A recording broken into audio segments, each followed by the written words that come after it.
আসসালামু আলাইকুম ফ্রেন্ডস, এডুজেট শিক্ষায় আপনাদেরকে স্বাগতম। আপনারা সবাই কেমন আছেন? আশা করি সবাই ভালো আছেন। বরাবরের মতো আপনাদের সাথে আছি আমি সাইফুল ইসলাম। চলে এসেছি নতুন একটি ভিডিও নিয়ে।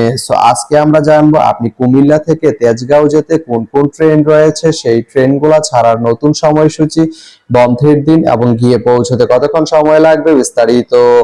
আমি যদি আপনাদেরকে ট্রেনের সময়সূচিগুলো বলে দেই, আপনি কুমিল্লা থেকে তেজগাঁও যেতে প্রথমে যে ট্রেনটি রয়েছে সেটি হচ্ছে কর্ণফুলী।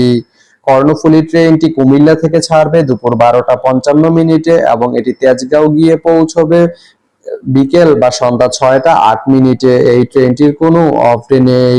তারপরে রয়েছে নোয়াখালী মেল। নোয়াখালী মেল ট্রেনটি কুমিল্লা থেকে ছাড়বে রাত 11টা 29 মিনিটে এবং এটি তেজগাঁও গিয়ে পৌঁছবে ভোর 4টায়। এই ট্রেনটির কোনো অফ ডে নেই।